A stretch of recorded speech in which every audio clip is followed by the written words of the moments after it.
Bonjour.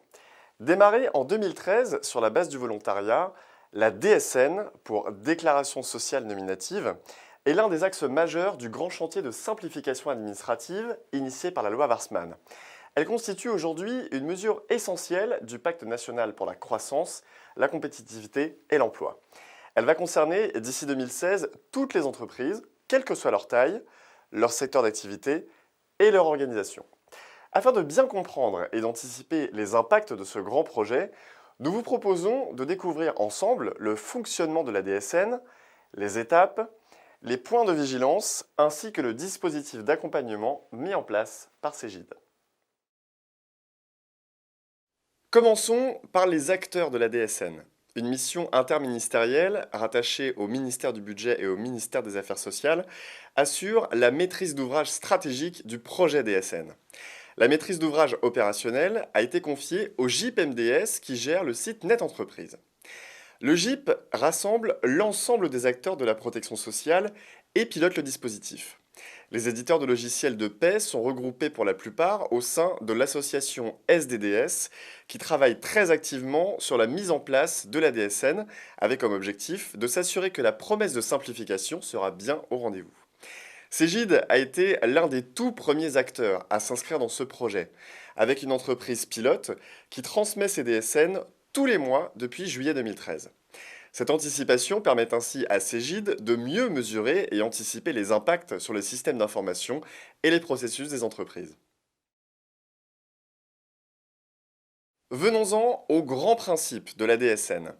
Sa mise en place implique de repenser l'articulation entre l'acte de paie et les déclarations sociales. Actuellement, nous avons deux actes distincts. Le premier qui est la production des bulletins de paie basés sur le droit du travail. Le second qui est la production des déclarations sociales, multiples et hétérogènes, qui peuvent faire l'objet de compléments ou corrections. La DSN s'inscrit dans une logique différente. L'entreprise transmet mensuellement et en une fois un flux de données nominatives qui est le reflet exact du traitement de la paie et des dossiers salariés. Si l'on constate après coup que des corrections doivent être apportées, elles seront traitées dans la paie du mois suivant et transmises avec le flux DSN correspondant. On bascule d'un process a posteriori avec des déclarations sociales qui pouvaient être modifiées à un process a priori où les informations devront être les plus conformes et les plus complètes possibles dès le traitement de la paie. Ce flux DSN unique se substitue ainsi à la plupart des déclarations et permet aux organismes sociaux de traiter les données pour calculer les droits des salariés et recouvrir les cotisations sociales. Ces flux sont totalement dématérialisés et transitent via un concentrateur vers les organismes des protections sociales.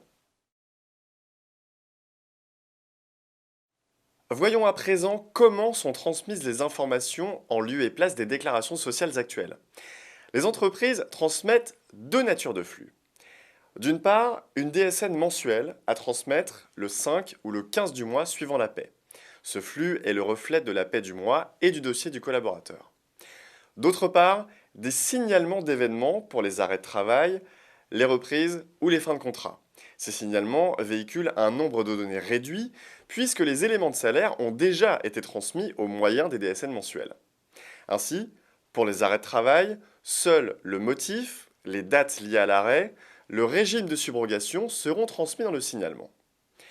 Pour les fins de contrat, il s'agira essentiellement de la date et du motif de fin de contrat, la date du préavis et du montant des indemnités de rupture. Le flux événementiel est transmis au fil de l'eau, dans les 5 jours ouvrés qui suivent la connaissance de l'événement, et peut l'être une fois par mois en cas de subrogation. Les informations transmises par les DSN mensuels sont réceptionnées et traitées par la COS, puis stockées dans le système DSN à la CNAV ou MSA, et ensuite redistribuées aux différents organismes de protection sociale, et ce, de façon dématérialisée.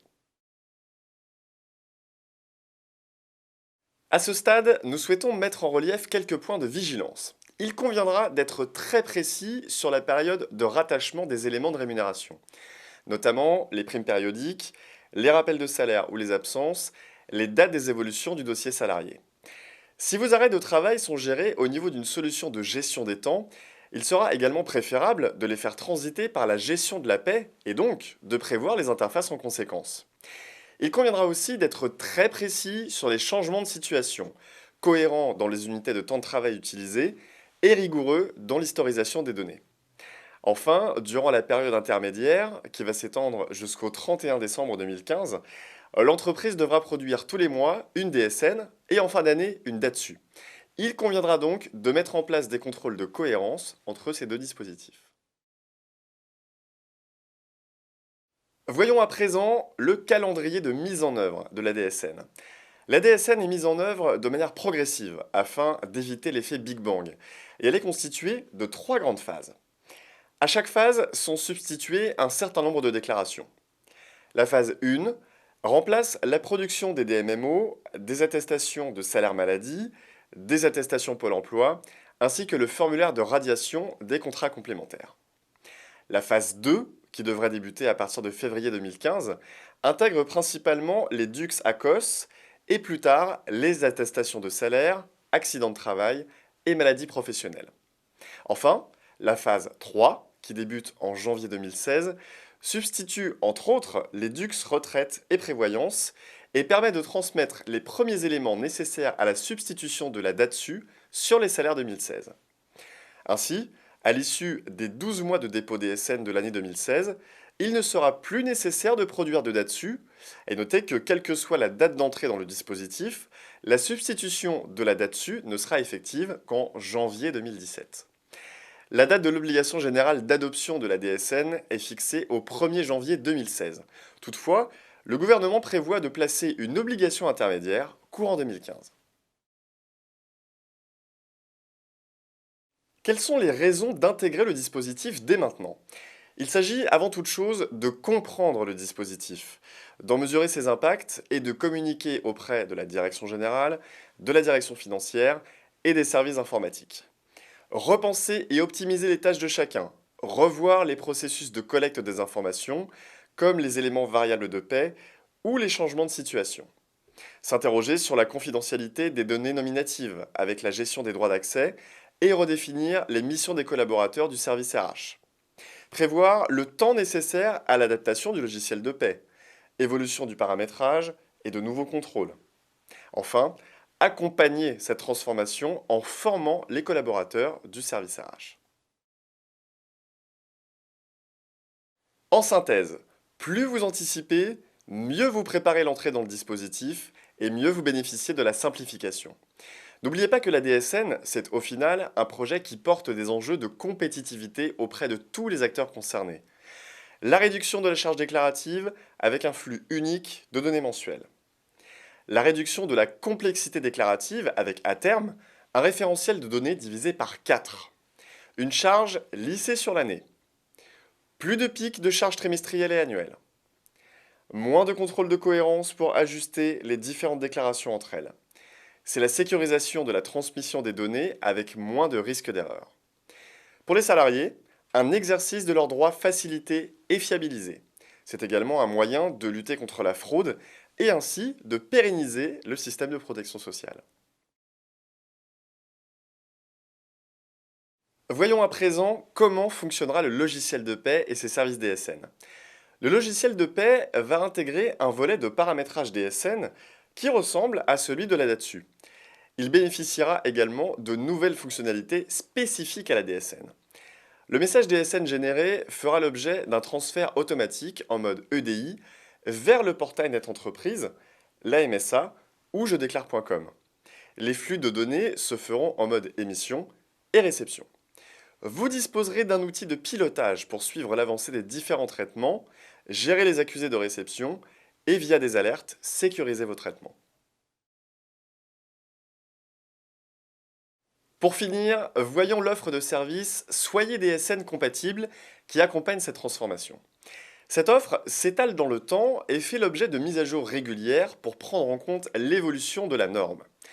La première étape, préparez-vous, permet de comprendre les enjeux du projet et mesurer les impacts sur votre organisation. La deuxième étape, paramétrer et produisez, permet de mettre en place les paramétrages et produire une DSN mensuelle et des signalements d'événements. Pour finir, la troisième étape, exploiter la DSN en machine to machine, permet d'automatiser et industrialiser le flux DSN avec une transmission 100% dématérialisée en complément. Si vous le souhaitez, vous pouvez vous faire accompagner par un consultant pour accélérer et sécuriser la mise en place de la DSN sur vos dossiers. Le contenu des différentes formations et services d'accompagnement. Les tarifs, les dates et durées de formation sont disponibles sur Cegid Store. Nos équipes se tiennent à votre disposition pour toute information dont vous aurez besoin. N'hésitez pas à nous contacter au 0825 001 025 ou sur www.cegid.fr/rh/dsn. Merci et à bientôt.